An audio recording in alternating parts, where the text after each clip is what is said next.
श्री स्वामी समर्थ. अध्याय 7. श्री गणेशाय नमः. श्री सद्गुरुवे नमः. श्री गुरु शिष्याला म्हणाले, समर्पण भावाने भक्ती करावी, सेवा करावी, चित्ताची शुद्धता असावी, मनामध्ये संशय न धरावा, श्री गुरुचरणांच्या सेवेमध्ये तत्पर असावे, कपट दंभ अविचार याचा समूळ त्याग करावा, श्री गुरूंना नित्य नियमाने साष्टांग नमन करावे, त्यांनी केलेली आज्ञा तत्काळ पाळावी, शिष्याने श्री गुरूंच्या पदांवर तन मन व धन अर्पण करावे, अशी अभेद वृत्ती राखली असता आत्मस्वरूपाचा बोध होईल, शिष्य संदेह रहित होईल, श्री गुरुचरणी सदा लीन असणारे देव ब्राह्मण विद्वान संत महात्मे साधुजन यांना मनोभावे वंदन करावे, वेदशास्त्रांवर पूर्ण विश्वास असावा, सर्व कर्म ब्रह्मार्पण करून वेद विहित आचरण करावे, फळाची अपेक्षा धरू नये, म्हणजे अंतःकरणाची शुद्धी निश्चयच होते, चित्तशुद्धी झाल्याशिवाय काहीच साध्य होत नाही, त्यासाठी स्ववर्ण श्रम परंपरागत कर्मे करावी, निंदकर्मांचा त्याग करावा, पाखंड सर्व टाकावे, वेदात सिद्धांत ऐकावे, न कळले तर अवश्य सद्विद्वानांना विचारावे, जो सदाचारी जितेंद्रिय ब्रह्मानुभवी असतो त्याला सद्विद्वान हे नाव शोभते, मग ते ब्रह्मचारी असो, सदाचारी गृहस्थ व भिक्षाहारी संन्यासी अथवा श्रोत्रिय ब्रह्मनिष्ठ दयाळू. असेच श्री गुरु स्वामी महाराज हिमाद्री वरील काही तपस्यांचा गुहेत प्रवेशले, तेथे राहणारे धैर्यवंत तपस्वी गुहेमध्ये सतत अग्नी प्रज्वलित ठेवीत असत, असा गुहेच्या आत भाग सुंदर शोभिवंत होता. श्री नृसिंह गुरुवरांच्या आगमनावेळी तपस्व्यांनी त्यांचे स्वागत केले व सन्मानाने आसनावर बसवून फुलहार करण्याविषयी प्रार्थना केली. ते स्थळ अत्यंत एकांतवासातील असून योगाभ्यासासाठी उत्तम होते. आतमध्ये नानाविध फुलझाडे, स्वच्छ पाण्याचा प्रवाह व रोगनाशक ठरणारा फुलांचा सुगंध भरला होता. लहान मोठे असंख्य वृक्ष उभे होते. सुवासिक चंदन, चंपक, बकुळ, कल्हार, सुरू मन मोहवित होते. पर्वतावर कळंब, मोगरा, केतकी, रंभा, पुन्नाग, मालती, हरिलवल्लभा यासारखी इंद्रसभा आपल्या बहुविधतेने साजरी दिसत होती. हरिचंदन, पारिजातक, पळस, अर्जुन, मंदार, जंबीर, कुंद, मदन आदींच्या सुगंधाने परिसर दळवळून गेला होता. त्यामध्ये कौपीन वस्त्राने नटलेले भाग्यवंत भस्मधारी जटायुक्त तपस्वी सुचिरभूत सदा शांत स्थिती राहत होते. त्यांनी महाराजांना मोठ्या भक्तिभावाने स्वच्छ जल व कंदमुळे आणि फळे ठेवून त्यास तोषविले. फलहार जलप्राशन झाल्यावर हरिकीर्तन करण्यात आले. नंतर चरण पुसतानाच मृदू शब्दांमध्ये संवाद सुरू झाला. साधकाचे श्री स्वामी चरणी मागणे. हे देवादी देवा, स्वामी राजा, अहंकार व लज्जेचा त्याग करून स्वतःच्या भल्यासाठी पुष्कळ योगाभ्यास केला. शास्त्रानुसार समाधी योग साधला, पण अनेक वर्षांच्या अभ्यासानेही समाधान मिळाले नाही. उलट मनाची तळमळ तशीच आहे. अनेक महात्मे जनांना शोधून त्यांचकरवी बोध घेण्याचा प्रयत्न केला, पण काही उपयोग झाला नाही. कुणीही निर्विकल्प परब्रह्म स्वरूप दाखवू शकला नाही. देहबुद्धी सांभाळणारे कोणतेही साधन किंवा अष्टसिद्धींचे समुदाय हा सगळा भांभारंगाचा वाटतो.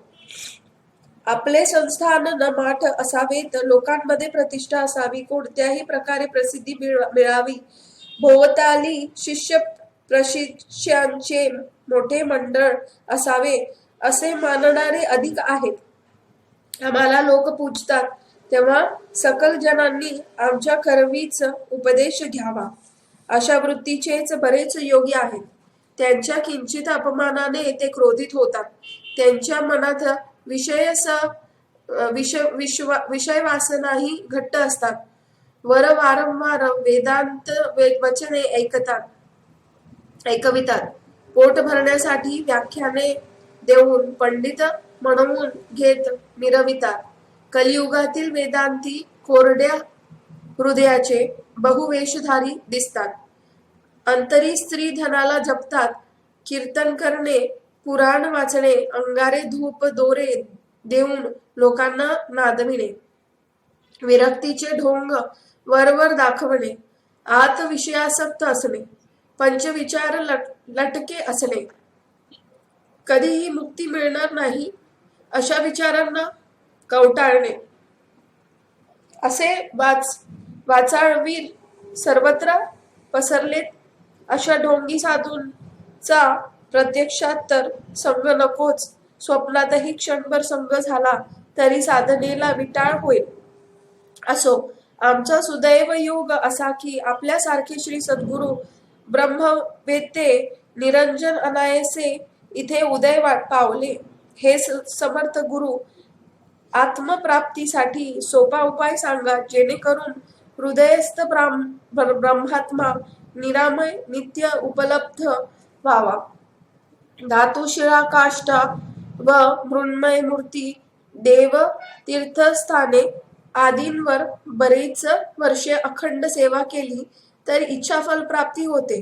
पण संत गुरूंना नमस्कार केला असता, त्यांना अनन्य भावाने शरण गेले असता, ते शिष्याला सहज स्थिती स्वरूप दर्शन नित्य अर्पितात. स्वरूपात्मा हे आपले रूप होय. श्री स्वामी महाराज त्या तपस्यांच्या हदगंतामागील विशुद्ध भावना जाणून प्रसन्न होत म्हणाले, तुम्ही विरागी ब्रह्मचारी आहात, ब्रह्मविद्येचे अधिकारी आहात. या देहात असतानाच अगदी लवकरच तुम्हाला परब्रह्म साक्षात्कार होईल. पंचकोशात्मक देहाच्या अंतरी वसलेले गुहेत अखंडात्मा स्थित असतो. सूक्ष्म विचाराने पहा, हृदयी सच्चिदानंद स्वरूप गवसेल. दृष्टीस पडणारा प्रत्येक विषय वस्तू ही न टिकणारी, सत्य भासली तरी कधीतरी नष्ट होणारी असते. त्याहून भिन्न असा आणि कायमचा तोच आहे असा स्वरूपात्मा हे आपले रूप होय. तो सर्वज्ञ आहे, तो सर्व काही जाणता आहे, तो द्रष्टा आहे, तो वर्तमानच नव्हे भविष्यतही पाहतो, तो सर्व साक्षी आहे, त्यापासून काही लपले असे होत नाही. तो आत आहे, बाहेरही आहे, सर्व काही त्यांच्या दृष्टीच्या टप्प्यातील गोष्टी आहेत. विवेकबुद्धी जागृत असणारे ते सहजच न सापडणारे लक्ष ब्रह्मज्ञानावाटे प्रत्यक्षात अनुभवतो. येथे प्रत्येक जण मुख्यत्वाने देह खरा धरून चालतो, खोट्या अभिमानात मिरवितो, नष्ट होणाऱ्या गोष्टींस चिकटतो, आतील सत्य ओलांडून दिसणाऱ्या असत्याला खरे समजतो, टिकणाऱ्या सर्वोत्तम आत्मस्थितीला विसरतो आणि क्षणात निष्ठून जाणाऱ्या वासना क्षणांच्या पूर्तीसाठी तडफडत राहतो. जाणाऱ्या गोष्टी सोडून घ्याव्यात, मी हृदयात पहावे. हा मी आहे, हा माझा देह आहे, हा अभिमान मिथ्या असल्यामुळे तो समूळ सोडावा. भुलविणाऱ्या गोष्टीत मन अडकवू नये. खाल्लेला पदार्थ कसाही असो, काही कारणाने उलटून बाहेर आला तर तो आपण परत स्वीकारत नाही. मन व बुद्धी या आपण नव्हेत, त्या आपल्या वृत्ती आहेत, त्या आपणापासून निर्माण होतात. मनाचा खेळ आपण पाहतो, सुरू करतो, संपवितो. बुद्धीच्या कल्पना तयार होतात, खेळल्या जातात नि जातातही.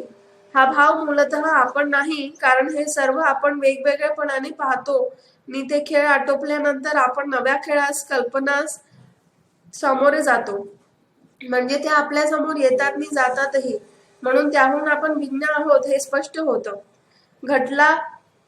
घटाला घडविणाऱ्या घटाच्या असण्याचा आपला अनुभव देतो, तरी तो स्वतः घटाहून भिन्न असतो, हे आपणास मान्य आहे ना.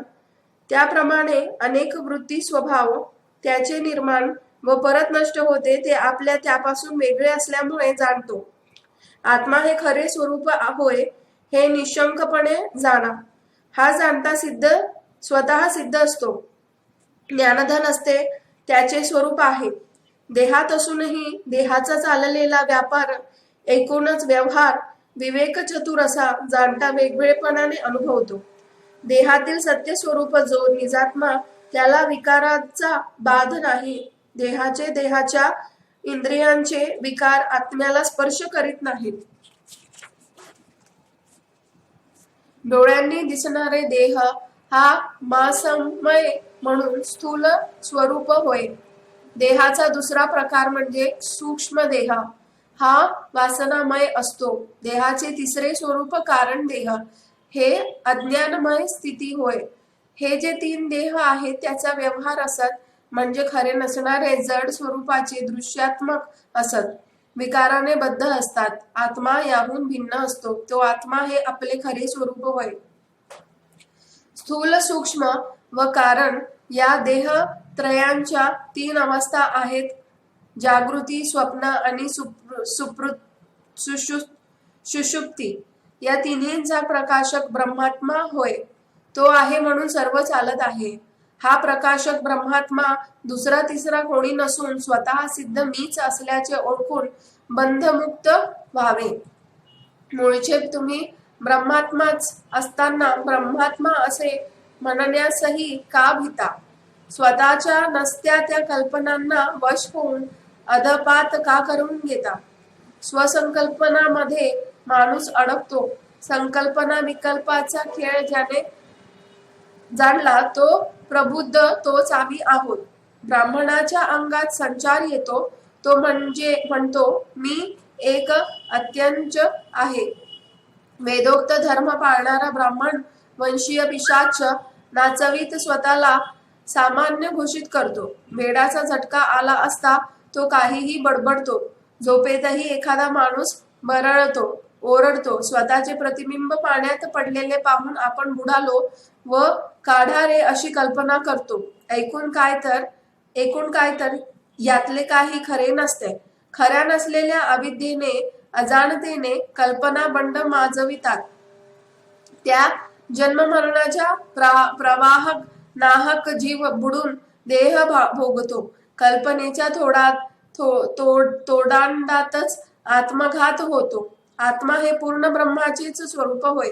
त्याच्याशी अखंड साक्षित्व राखले असता मिथ्यत्व बुद्धीचे निर्मूलन होते.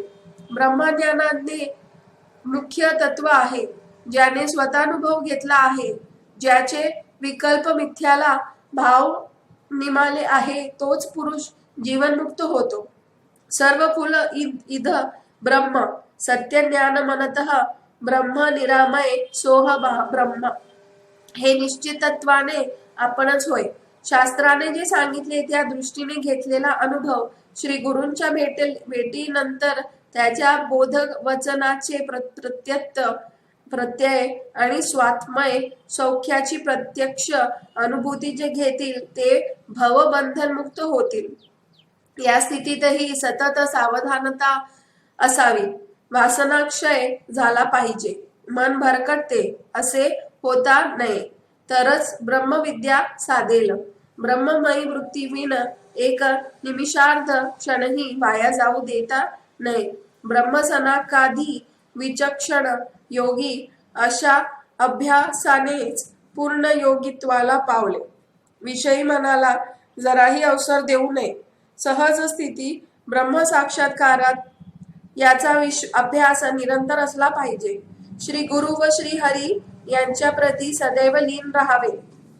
श्री स्वामीराज मुखातून झालेल्या या निजबोधाने हे बोध परमामृत प्राशन केल्याबरोबर उपस्थित तपस्व्यांचे चित्त चैतन्यमयी होऊन त्या चैतन्यकाराने त्यांची समाधी लागली. समर्थ कृपेने त्यांची उपाधी उडाली. वेगळेपणा गेला. अखंड सच्चित सुखामध्ये ते समरसले. सहज समाधीत ते प्रवेश करते झाले. मी माझे हे अहं देह बुद्धी संपली. व्याधी उपाधीतून ते मोकळे झाले. नित्य स्वरूपानंदाची गोड काय ती त्यांना कळली. पूर्व सुकृत भले म्हणून हा योग आला. सुखे उदंड असतील पण ती टिकत नाही. नाशिवंत असतात कायम उपभोगता येत नाही. सच्चित ब्रह्मात्मक सुख एकदा प्राप्त झाले तर ते अनुभवी अखंडत्वाने येत राहतं, कधीच खंडित होत नाही. ब्रह्मसुख हेच खरे व व्यापक सौख्य होय. त्याविन जे जे काही अवघे महादुःखच होय. क्षणकाल टिकणाऱ्या कोणत्याही सौख्यात प्रबुद्ध कधीही रमत नाही. हिमालयातील वाघांना मुक्ती या शुद्ध स्थितीचा अनुभव घेत भारावलेले स्थितीत तपस्वी मग्न असतानाच त्यांचा श्री स्वामी सद्गुरूंशी चाललेला संवाद ऐकत दोन वाघ त्या गुहेच्या पश्चिम बाजूस येऊन बसले होते.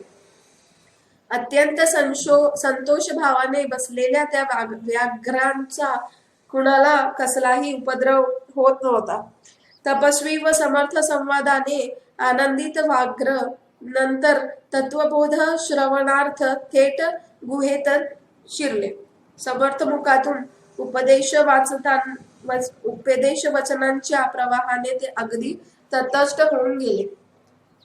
पूर्ववशात ते प्रत्यक्ष ज्ञान प्राप्त झालेले दोन पंडितच होते. त्यांच्या उन्मत्त वर्तनाने शापदग्ध होऊन ते या योनीत पोचले, परंतु सुसंस्कार मनात उरले होते. संत गुरु देव ब्राह्मणांची त्यांची विद्येचा मद चढला असताना धिक्कार केला होता. परिणामवश ते मनुष्य जन्मास न पारखे झाले, पण त्या जन्माचा जो विशेष की परमार्थ ज्ञानाची प्राप्ती याच्या अनुभवास परत मुकले. आता व्याघ्र योनीत असताना स्वतःच्या अविचारांना ज्ञान म्हणून प्रकट करता आले नाही, पण शिल्लक पूर्व पुण्याईने प्रत्यक्ष परमब्रह्म मुखातून आत्मज्ञान प्रकटातच त्यांची जीवनमुक्तीचा मार्ग खुला झाला. समोरील सारे तपस्वी समाधी सुखातून तल्लीन असताना महाराज त्या उत्तर रात्री व्याघ्रांशी बोलण्यासाठी वळले. अंतरसाक्षी स्वामी महाराज वाघांना म्हणाले, काय हो पंडित, इथे येऊन अंधारमध्ये कोपऱ्यात का बसला? देशोदेशी हत्ती घोड्यांवर शास्त्रग्रंथ भरून सेवक जनांसहित फिरला. विजयपत्रे हरतरेंनी हस्तगत केली. प्रसंगी विद्वजन विद्यागुरु साधू संतांना विविध प्रकार कष्टविले. तुम्ही पंडित ब्राह्मण असूनही सदधर्माचे खंडन करीत हिंडला. स्वतःचा अधर्म श्रेष्ठ ठरविण्यासाठी खपला. ज्याने ब्रह्म जाणले आहे अशाशी भांडणे केली, पापे केली नि शाप घेतले. परिणाम काय? त्या योगे तपासी वाघ योनीत येऊन पडला. विद्येतून तयार झालेले मद, धनाने आलेली मस्ती आणि सत्ताधिकाराने उद्भवलेला माज मानवासाठी परिणामवशात दुःख ठरतो. योगेश्वर श्री स्वामीराज दर्शनाने त्या वाघांना प्राप्त झाली व पूर्वजन्मातील कृत्ये आठविली. पश्चातापात होरपळून त्यांना स्वतःविषयी लाज वाटू लागली. ते महाराजांच्या चरणांवर लोळले घेत म्हणाले, जय जय हो नृसिंह मुनीवरा, जय जय हो जगदीश्वरा, जय जय हो दयासागरा, जय जयाजी ज्ञान प्रकाशा, जय जय हो गुरु योगीशा, जगत पावना अविनाशा प्रभुराया. आम्ही मूढ आहोत, आम्हाला या विचित्र प्रशातून मुक्त करा हो. हे विधी हरिहरा, चराचर व्यापका, अवधूत मूर्ती गुरुदेव दत्त दिगंबरा, सत्ता प्रकाशका, अखिल ब्रह्मांडांचा आत व बाहेरही जो विराजित आहे अशा जगदात्म्या स्वामीराया सुरवर योगिनी मुनिजन आपलेच अखंड गोडवे गात असतात. आपण साक्षी आहात, चैतन्य रूप आहात, केवळ परधाम आहात, पूर्ण ब्रह्म सनातन हे आपलेच स्वरूप होय. आपल्या केवळ दर्शनाने आम्हाला वाचा फुटली. आम्ही मूक पशु, पण तरीही आपण परम कृपाळू होऊन आम्हाला जवळ बोलावले. आता आमचा कधीही अभेर करू नका. तुम्हीच आमचे मायबाप आहात. या भवसंसारातून तुम्हाला पार करा. अत्यंत निर्मळ भावाने चित्तलीन होऊन ते श्री चरणांवर समर्पित झाले. पंडितपणा म्हणून काही शिल्लक उरले नाही. अहमपणा संपला.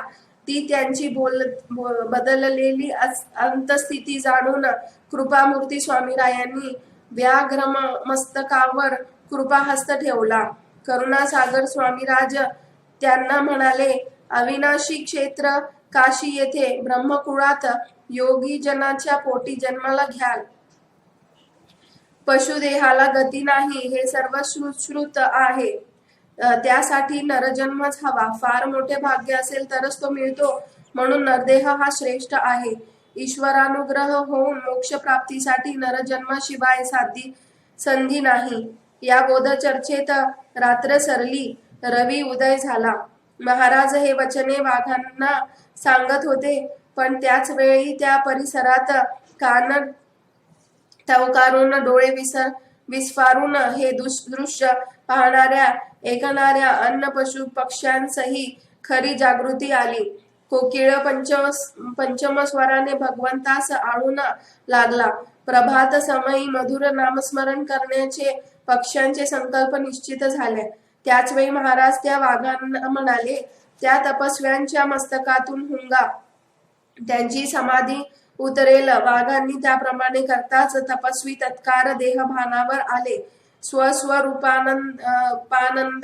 अनुभवात ते रंगून गेले होते.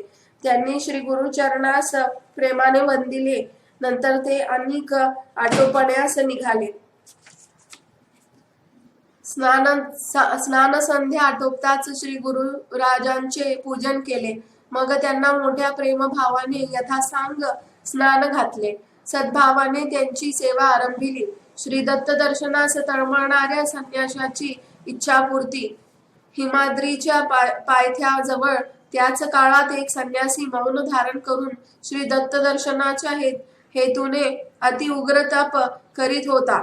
36 वर्षांच्या निराहार अनुष्ठानानेही एकदा दत्त दर्शन घडले नव्हते.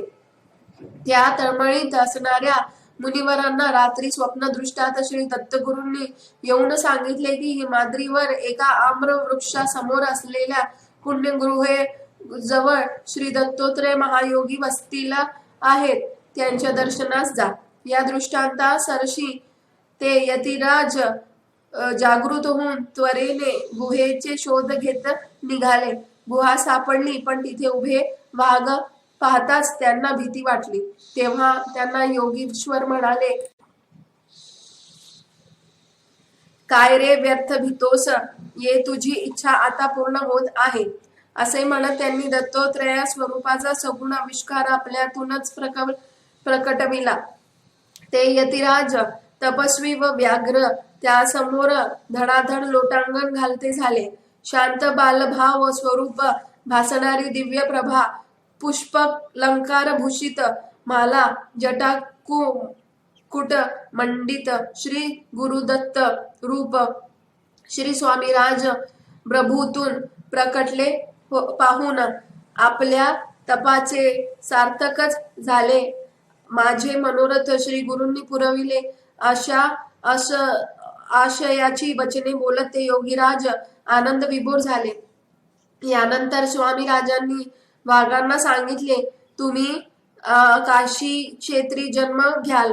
अंतर्यामी मुक्तियोग क्षेमरूप पुनर्दर्शन होईल. तपस्वींना म्हणाले, तुमच्या अद्वैत समाधी बांधली आहे, तेव्हा आता शांत असावे. संन्याशाला म्हणाले, संसार भवातून तारण्यास ब्रह्मविद्या उपयुक्त असते, ती तुम्हाला प्राप्त झाली. आता ब्रह्मस्वरूपाचा अनुभव घ्यावा. मग तपस्वी मुनींनी आरती म्हणून आणून श्री स्वामीराजास मनोभावे ओवाळले. मंत्र पुष्पांजली म्हणून प्रदक्षिणा घातल्या. वारंवार लोटांगणे घातली. ते अद्भुत रम्य दृश्य पाहण्यासाठी देवादिकही धावले. असंख्य विमानातून येऊन त्यांनी भरपूर पुष्पवृष्टी केली. त्या परमानंद उत्सव समारंभाच्या सर्वोच्च क्षणी हास्यवदन श्री स्वामी राजप्रभू सर्वांकडे कृपा दृष्टीने पाहत अंतर्ध्यान पावले. सर्वांनाच आश्चर्य वाटले. सर्वच स्वामी स्तुती गात दंग झाले. स्वतःचा अनुभव एकमेकात वाटू लागले. समर्थ गुरु महिमा इतका अनंत आहे की तो गाता गाता जिथे ईश्वरीय व स्फुरण रूप वेद व सहस जीवांची शेषही दमले, तेच श्री गुरु हे स्वामी लीलामृत स्वतः वधवून घेत आहे.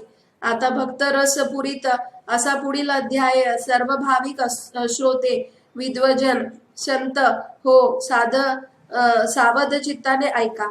तो वेदशास्त्र विहित असून सदधर्मासाठी हितकारक आहे. ब्रह्मनिष्ठ वामन विरचित हा 7वा निजबोध पर अध्याय येथे समाप्त होत आहे. श्री स्वामी महाराज की जय.